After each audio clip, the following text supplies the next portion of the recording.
guys. Welcome to the Lean to the Left podcast and our special monthly feature, the Dixie Dems. With me are Arthur Hill, Vice Chair of the Brunswick County, North Carolina Democratic Party, and Robert Thompson, an outspoken political podcaster from Georgia.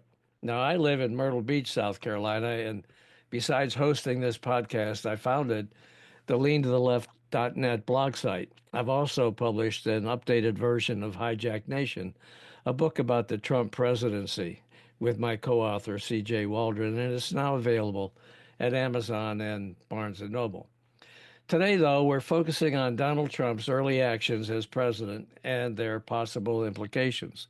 Last month, I told you guys that we're bringing top guests to Dixie Dems, and our first today is Michael Moore, a Democratic businessman from the Charleston area, who challenged MAGA Rep Nancy Mace of South Carolina in last November's election. So let's get started. Michael, thanks for joining the Dixie Dems on the Lean to the Left podcast. I appreciate you doing it. Thank you. It's great to be back. Great to see you, Bob. Great to see you, Robert, and Arthur as well. Well, we do appreciate you doing this. You're our first inaugural guest on this episode.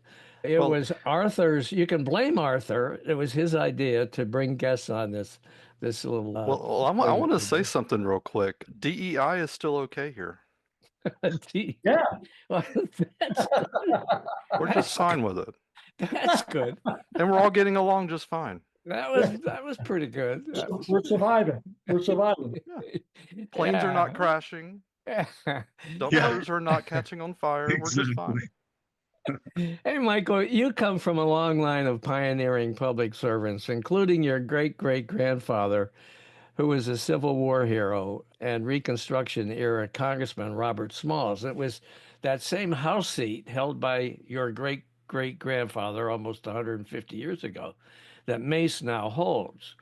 So it's ironic that last month, on the day following the birthday celebration of Dr. Martin Luther King Jr., Donald Trump, perhaps the most racist president in history, was inaugurated. Now, what are your thoughts about that? I want to know. Yeah, it's hard to know where to start. There's been so much that's happened over the last. I think where I end up is that if someone in sort of Manchurian candidate kind of a style wanted to dismantle the United States, eat it from the inside out, like this is what it would look like. And I think, our current president is, he's been empowered by the Supreme Court that he can pretty much do whatever he wants. And he and his, boss, some might say, Elon Musk, they are just in the process of I believe dismantling this country. They have seeded such extraordinary distrust in our institutions.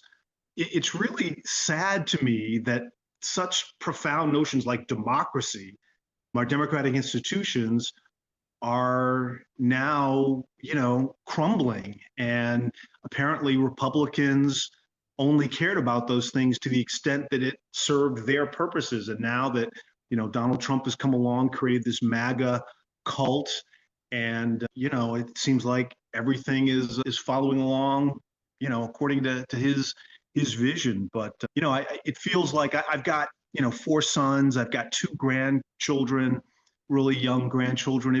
I worry for them, for their future, because the country that I grew up in seems to be just going in a very different direction.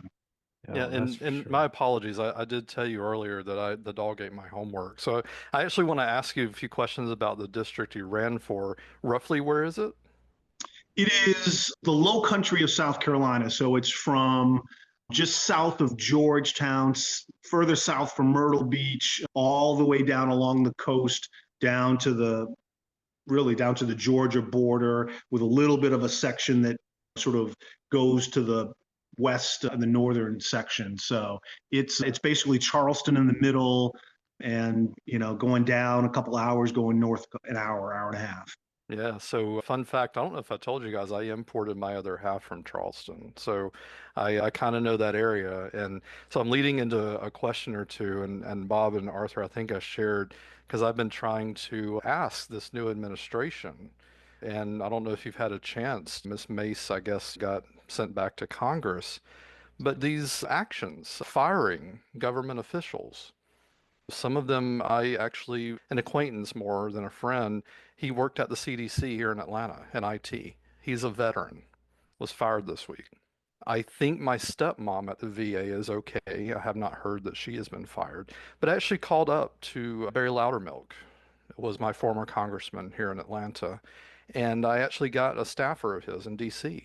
And I said, I guess you're okay that you didn't get fired. And he literally said, yes. And just, literally recording these phone calls and these interactions with these congressional staffers who still have their jobs right now, while these tough firings continue to go on.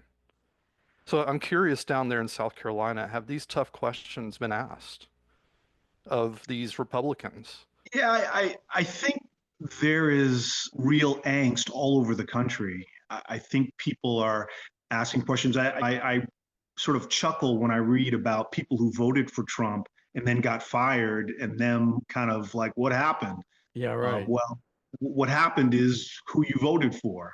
Uh-huh. So The camera's playing. This is my 2024 tax receipts. And, I started working on them a little more today. And, I'm like, basically, why am I doing it? Because we have a president right now, he doesn't give a damn about his taxes. Why am I putting all this effort into these taxes when we have people like Elon Musk that he worked maybe 2 hours and he exhausted all the Social Security he's going to pay for the whole year. But yet he feels, and he's not even American, by the way. I'll point that out. I don't understand how in the hell it can even be legal for this guy to have this position that he's got. Do you understand this, Michael? Do you have any idea?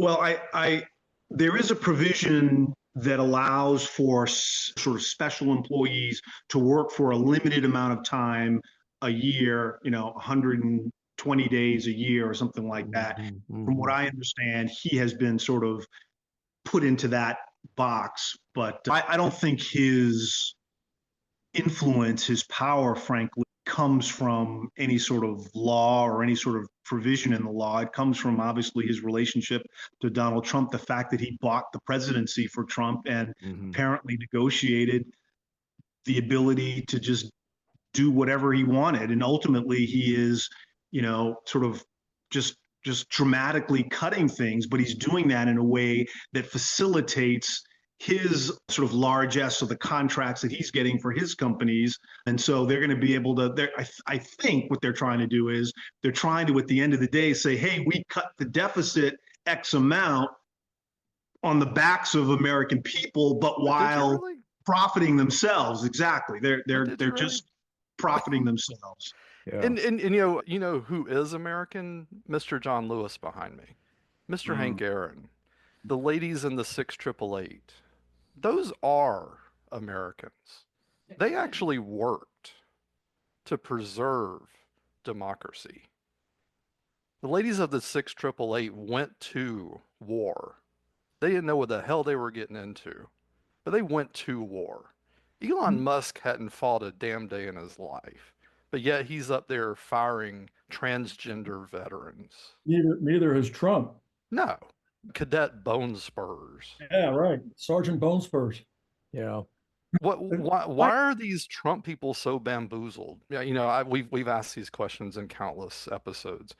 Maybe they get fired finally and they finally see the light. I don't know what it's going to take. Yeah, I think there's an extraordinary amount of economic anxiety around the country as salaries have not risen to the extent that costs and prices have. And so that's in part what folks were clamoring about last cycle, the price of eggs and the like. Well, yeah, let's look up eggs today while you keep talking. But I just gonna say the way that Trump and his fellow billionaires, they are exploiting poor and working class and middle class folks, creating this sense of anxiety. And then what's the easiest way for them to sort of shift the blame is to target Black and brown people, immigrants, LGBTQ folks, anybody who's different in any way, and sort of saying, yeah, they're the ones who are responsible for this issue. I saw a statistic recently. There are, I don't know, a few 100,000 NCAA athletes. There's only 10 in the entire nation who identify themselves as transgender. But yet there's this groundswell of issues. I did a forum with Nancy Mace back in the fall, and someone asked me about immigration, and I gave them what I thought was a very thoughtful, reasoned approach that was really centered on the people who are involved in this kind of a thing. And someone at the end came up, one of Nancy's supporters, and said, but what about MS-13? And I said, with respect, MS-13 ain't in the Low Country. Like, why are you? It's because they scared them and made it an issue as usual. So. Well, that's and they do a beautiful job of doing that, of leveraging fear to try to exact political advantage. And frankly, I will just also say, Democrats got to get better. Like, I don't know, I'm frustrated now. What's the message? What's the strategy? How are we countering these things? I know the Democratic Party puts out, I think, every day, here are the top things that we've done, but they're not dramatically meaningful, important kinds of things. I mean, I think we got to get our act together really quickly. I wanted to ask you about that. If you had gotten elected to Congress, if you were the guy sitting up there in DC right now, and I think you just answered part of the question I'm answering, is that would you be happy with the response that at least congressional Democrats have expressed so far to what's going on in the Trump administration? But beyond that, isn't it true that we're in a long game here? And isn't it also true that it's going to be difficult for Democrats to come up with a program that has an immediate impact as long as they're a minority party in Congress? So what happens in the meantime? Who can pick up the ball and who can make the most difference, if not the Democrats in Congress?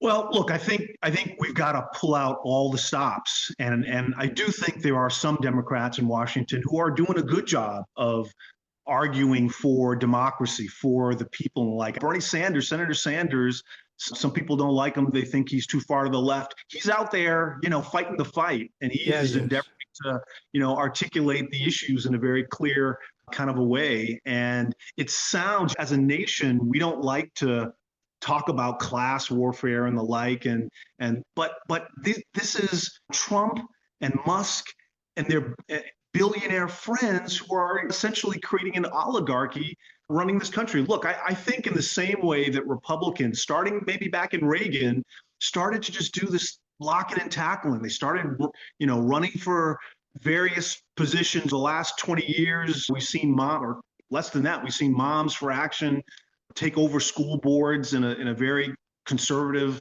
kind of a way. I think I butchered that organization name, but I just think we got to get involved. I think we've got to recognize that there are far more people who would really resonate with the Democrat agenda, people who care about healthcare, women and others who care about women's reproductive freedom, people who care about the environment, people who care about good jobs.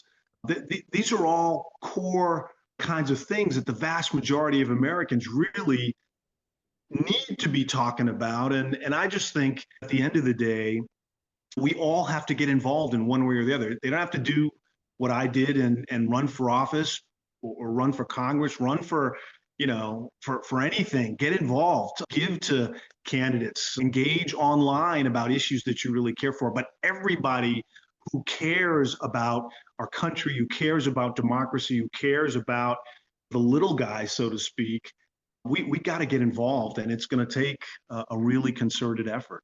So before we skip, I just want to go back. Miss Jasmine Crockett in Texas. Follow her. Yeah, she's doing it.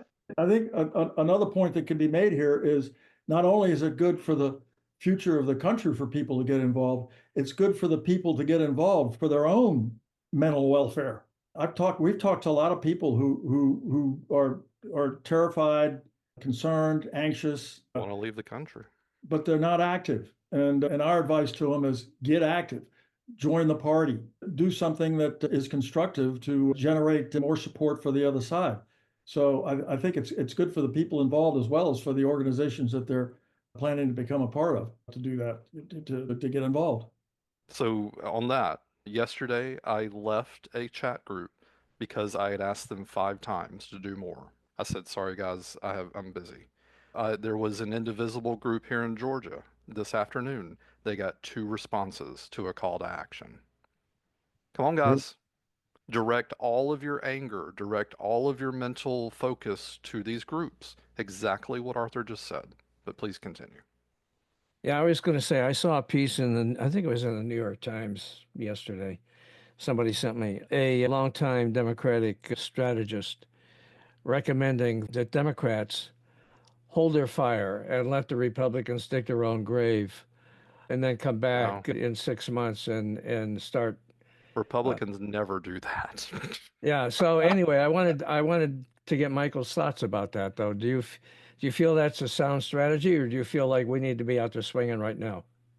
Well, I think we can do both. I mean, I think there definitely need to be people out swinging away on a daily basis. I think, part of the Republican MAGA strategy is just to flood the zone with so much stuff that it's hard to take on each particular issue. And then also to flood it with such extreme things we're going to take over Canada. We're going to take over the Panama Canal. We're going to turn Gaza into Trump Gaza, all these things so that when you talk about cutting Medicare and Medicaid, doesn't sound quite as outlandish, but in the end, I mean, it just has a horrible impact on the country. So I love the fact, to get to your question, that people are thinking strategically about how to just show up as Democrats, as more progressive members of our country right now. But we gotta engage, and we've got to engage in every way possible. And look, it even feels to me like when you think about traditional, more progressive kinds of institutions, when I look at MSNBC, they're getting dragged to the right, it seems. I mean, they just fired all kind of people, I think, last week. And Yep. Well, I mean, it's the pressure about the DEI stuff, and they just see, well, the advertising dollars are going to go. But yet, right behind me, dozen eggs is $6. Gas is over Dozen eggs, $3 a $6. gallon. Hey, Yeah. man, I went to the grocery store yesterday, Publix. The egg section was empty except for 4 dozen eggs. Yep. I bought one of those 4 dozen eggs, $10. Yep. That's the cheapest I could find, Yep. $10 Well, for a dozen. I got no chickens in Myrtle Beach. You don't have any chickens down there. You need to get some chickens. And guess what? You've got the South African that's hiring all the CDC people. Yeah, that's right. It's a great idea. Well, and it's talking about firing and then having to rehire. I mean, Oops, we messed up. Can you come back and please work for us? yeah. I mean, the other day they said that, well, we don't have enough. Musk put out was it Musk? Put out a tweet that said, we need more air traffic controllers. We don't have enough. Well, Well, guess did they what? just fire a whole bunch? Well, and guess what? We're all too old. You got to be under 31. Well, except he's calling back retirees. He wants retired air traffic controllers to come back on the job. Yeah, right. Maybe Why would they do? doofus. So my question is, why would anybody do that? Why would you go back and risk your Burn sanity? it down. Huh? Burn it down. Gee, Burn it down. incredible. So what do you think, Michael, about all the financial cuts that they're doing, slashing agency after agency? And then I saw that yesterday, federal court in San Francisco said, "Oh, wait a minute, guys, you can't do this." What's going on? What do you think?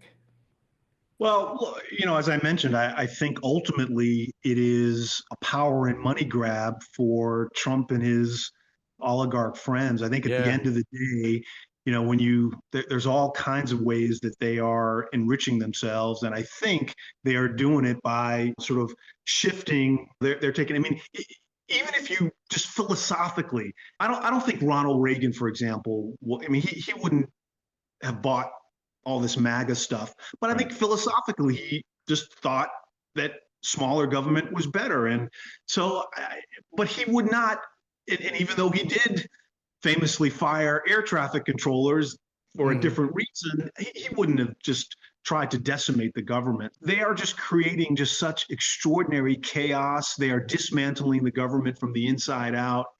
And, our country is going to suffer greatly. And again, I saw an article earlier this week. It was a reprint of an article from the Guardian newspaper, the British company, that basically said that the article was suggesting that Trump was a Russian asset back in 1987, that they somehow connected with him and groomed him.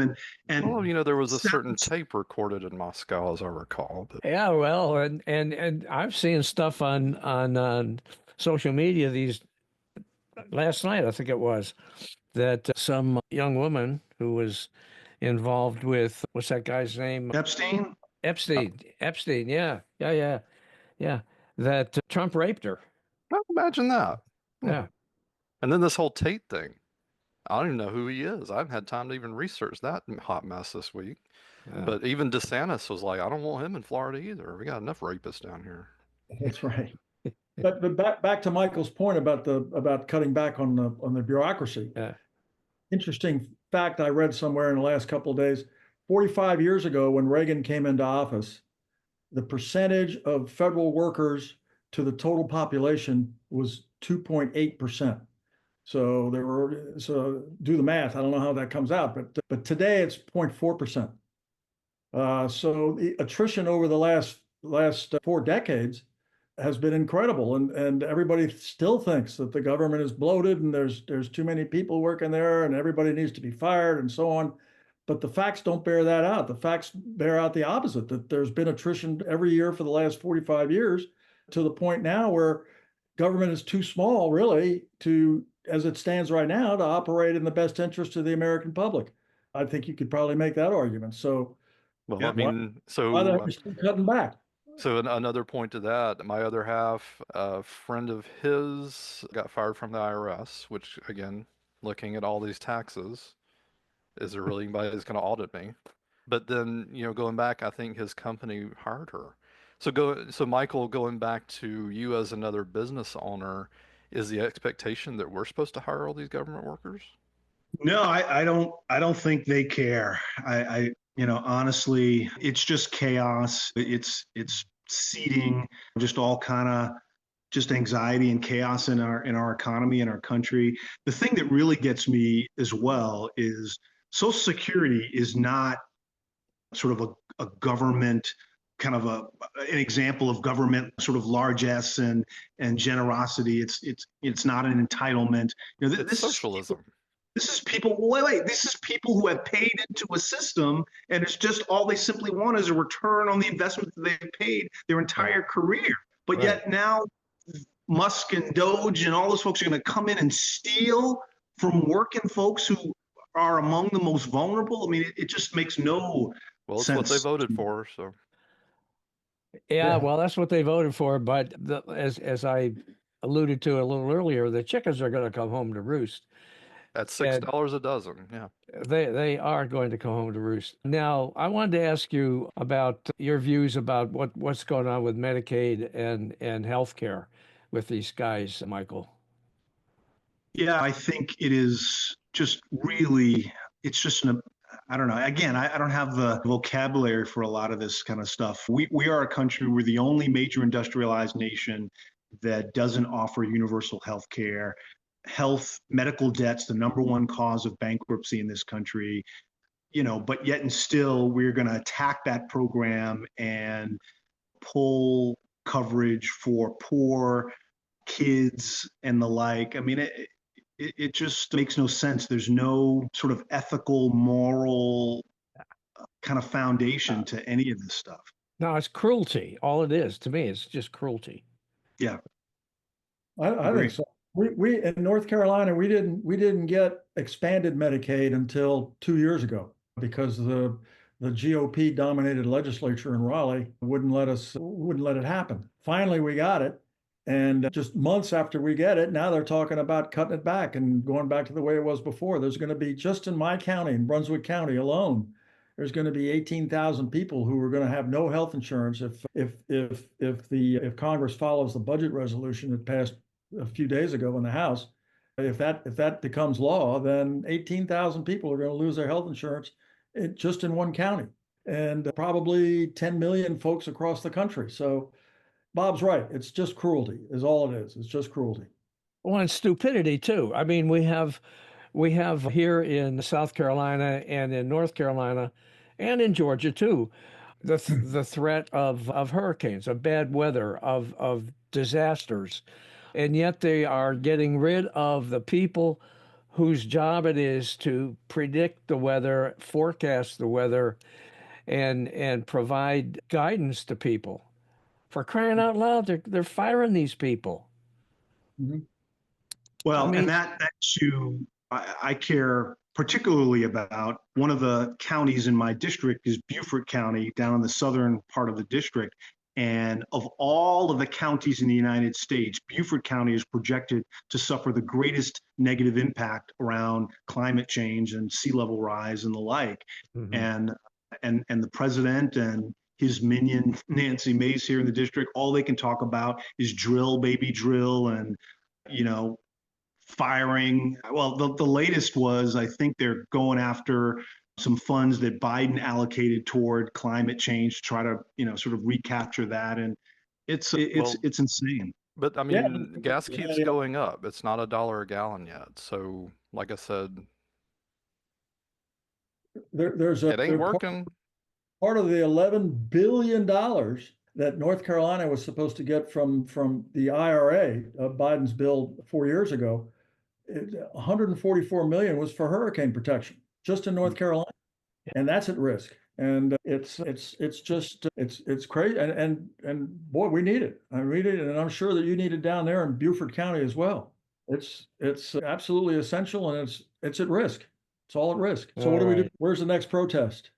Yeah, you know what? I went to the one here in Myrtle Beach last weekend, and I was shocked at the turnout. I mean, it was real. There were several hundred people, and they were very, very animated and pissed off. And a young lady did a poster, America Has No King. It's a really cool poster, and I have that on my wall here. Well, those were the crowds that Trump wanted. Congratulations, sir. Yeah. Okay, all right. We got anything else for Michael, real quick? No, thanks for joining, and Michael, hopefully, yeah, thanks for joining us, and thanks for running. And you're a good man, and I hope you do it again. Just a personal thought on my part. Thank you. I I do, appreciate it. I Yeah. do too, because he's a great guest, and I enjoyed talking to him. And if he runs again, I get to have him on again. Well, thank you. That's an expensive way to get an invitation to your podcast, but I'll keep it in mind. Well, well, it's worth it, right? Yeah. Oh yeah. Absolutely. Absolutely. You know what? I had a guy that I had on yesterday. Actually, it was a guy named Critchley, and it was all about what are liberals, who are liberals, and what do they stand for, and it was a pretty good episode. But he feels like the Democrats really need to get their act together and get moving, and I have to agree with that. I just feel like the Democratic Party missed the boat during the election campaign by being too, what's the word I'm looking for? Too Cocky. stuck in policy and not focused on the things that people were really pissed off about, like those eggs, for example.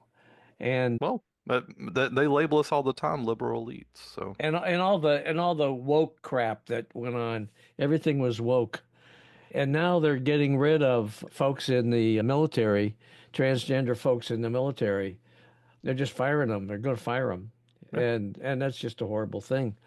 And the whole thing about girl sports, which pissed off a lot of right-wing conservative Republicans, that was just blown way, way, way out of proportion, because the number of transgender folks that are involved in girls sports has got to be minuscule. Yeah, well, Gotta be. Mike just said it. How many 10 NCAA athletes are transgender? 10? Yes. Yeah. Yeah, and it's about the same number in North Carolina high schools. It's Yeah. way out of Well, proportion. that's the thing. I mean, Republicans don't want to talk about the issues. They don't want to talk about healthcare. They don't want to talk about the environment. They don't want to talk about jobs and reproductive freedom. But they create all these fake red herring kinds of issues, whether it's woke stuff or transgender issues or critical race theory, or they're always just creating these fake issues to rile people up. And ultimately, they're good at it, unfortunately. Mhm. Oh, yeah. Yeah. And again, I think we've talked about Trump loves the uneducated, and here's what happens. So, Well, and they don't pay much attention either. no. I mean, they may be smart, but they don't pay attention unless they're pissed off. Yeah.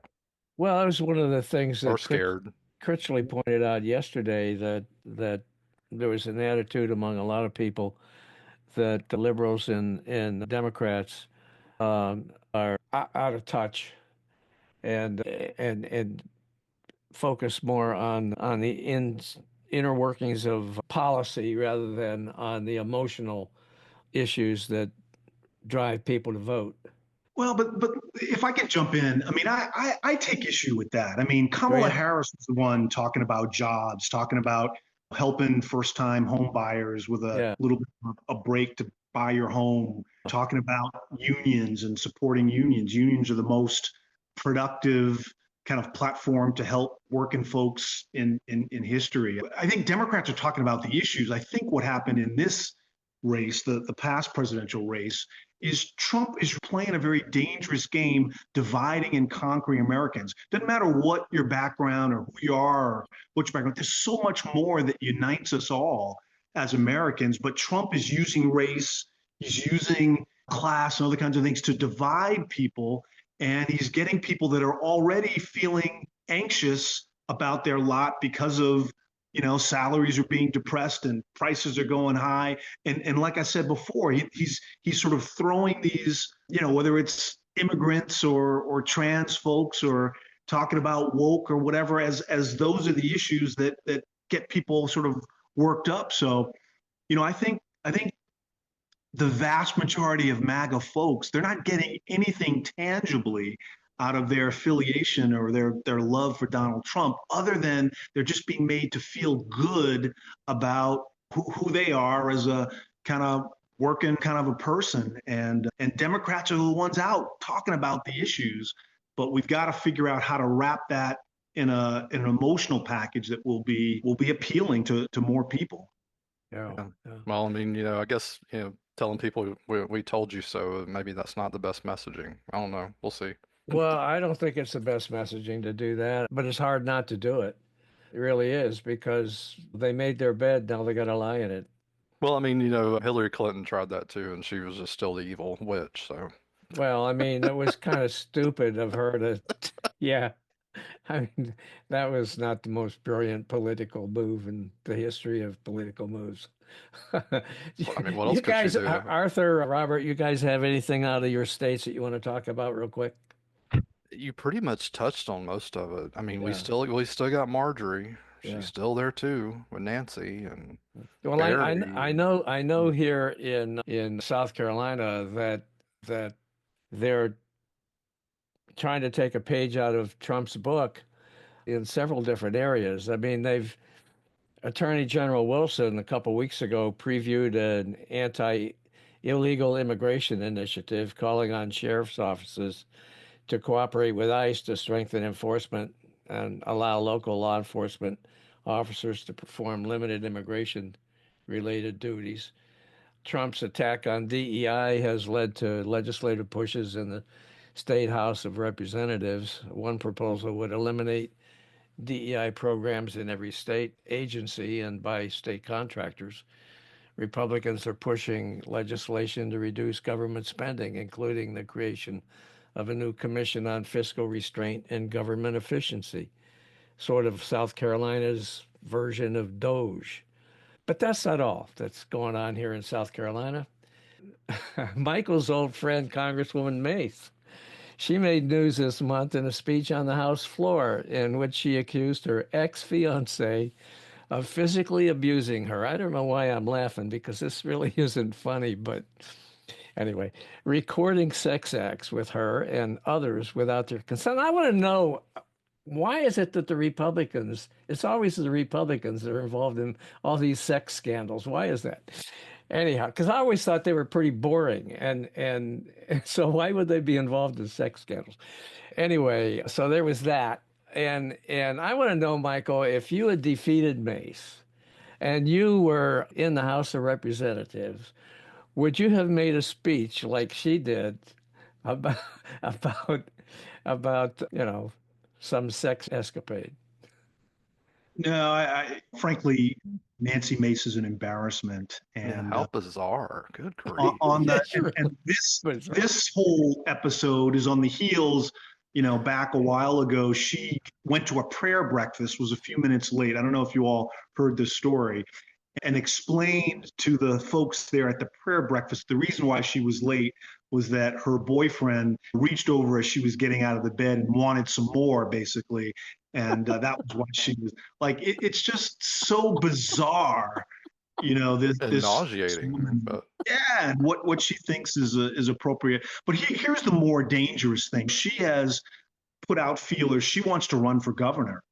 And, Nancy Mace is, her own colleagues have described her as among the most unserious people in Washington. And, she's all about these, just creating these little media events, sort of tried to hold her account.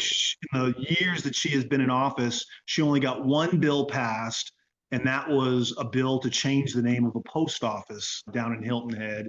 She doesn't get anything done. She tells people back home here whatever she thinks we need to hear to appease them, but then she votes lock, stock, and barrel with her MAGA leadership. And so she's all over the place. And I think if she were to become governor of South Carolina, I think that would be a real tragedy of epic proportions. Well, if she became governor of South Carolina, do you think they'd find that $1.8 billion they're looking for? Oh my God. No, I Remember just last Googled month, Nancy guys, we talked Mace. about that, how they seem to have misplaced a 1.8 billion. And I thought that Republicans are really good with money. And it just amazes me that somehow or other there's a billion eight that's disappeared.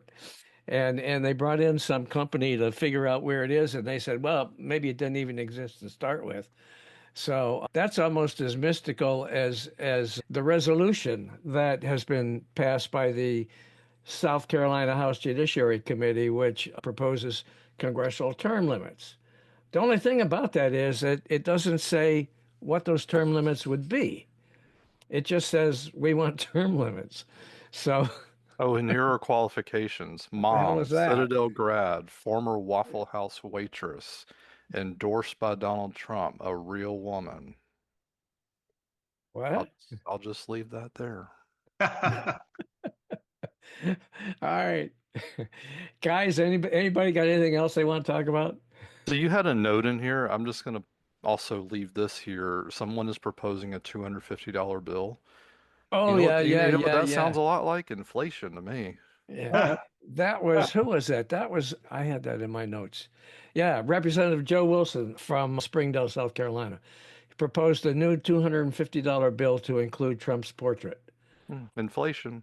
And Good Michael, job. what do you think about any money having Trump's picture on it? Look, you won't be surprised. I just think it's grotesque. I mean, I think Well, I it's just wanted to ridiculous. hear you say that. Well, Well, again, let me it'll ask be you this. he will be the inflation president. So good Uh, job. Absolutely. Did you all see though? Did you see the video, the AI generated video of him taking over Gaza and creating Trump Gaza and all this kind of stuff? I mean, it was the most sickening, piece of sort of political propaganda ever. Well, not I only did, that, I but didn't see that, but the my whole goodness. thing with backing up Putin over Ukraine. Yeah. Yeah. Well, I what heard he happened got today at the White House? Arthur, you saw it. Tell us what happened at the White House today. We're recording this right after Trump hosted the president of Ukraine in the Oval Office, and Zelensky and he almost got into a fist fight right there in the Oval Office. It was horrible. I mean, it was embarrassing to watch, but Zelensky held his own, and Trump said that had comments like, "You don't have the cards to win, and you're flirting with starting Yeah. World War III." Kidnap bone spurs. Yeah. Yeah, yeah. And at one point, there was a picture in the coverage of the Ukrainian ambassador with her head in her hands, just like this. She was just absolutely mortified. And I think that's going to have consequences, this meeting today. And by the way, as a result of that, the press conference to discuss the mineral rights agreement that the two countries are supposed to enter into was canceled, and the White House aides said they pretty much kicked Zelensky out of the White House, and Zelensky says he just left. So the amazing thing was it didn't happen behind closed doors. It didn't happen surreptitiously at all. It happened right in front of the press. So there's going to be consequences on this. So something that I've mentioned, because currently the UK is pretty liberal, is like, where's James Bond right now? We need him. But I'm just going to put that out there. He's with Amazon. Oh, Yeah. there we go. All right. Yeah. Well, listen, guys, thanks so much for doing this. I think it was fun, and we'll have to. I'm glad we're going to have guests on. I hope they're as good as Michael going forward. And yeah. So and listen, just as we head out, I just wanted to thank you, Bob, and thank you, Robert and Arthur. You know, as I said earlier on, I mean, the only way we can sort of get through this is if everybody figures out a way to sort of grab hold of the tug of war rope and to pull. Yeah. You know, you're out. You guys are out. You know, in the fight. So I appreciate that. Thank you very there. much. Hey guys, I'm Bob Gatty, founder and host of Lean to the Left. I'm excited to share our new book, Hijack Nation: Donald Trump's Attack on America's Greatness, co-authored with political analyst and professor C.J. Waldron. In Hijack Nation, we delve into the unfolding story of America's political landscape through a series of essays from leantotheleft.net. We explore how Donald Trump's presidency has transformed American politics, challenging our values and institutions. Hijack Nation isn't just a book, it's a call to action. It invites you to reflect on what it means to be American in a divided political landscape. Together we can reclaim our nation's greatness. So get your copy of Hijack Nation today. Visit leantotheleft.net and click on the Books tab to learn more and to order.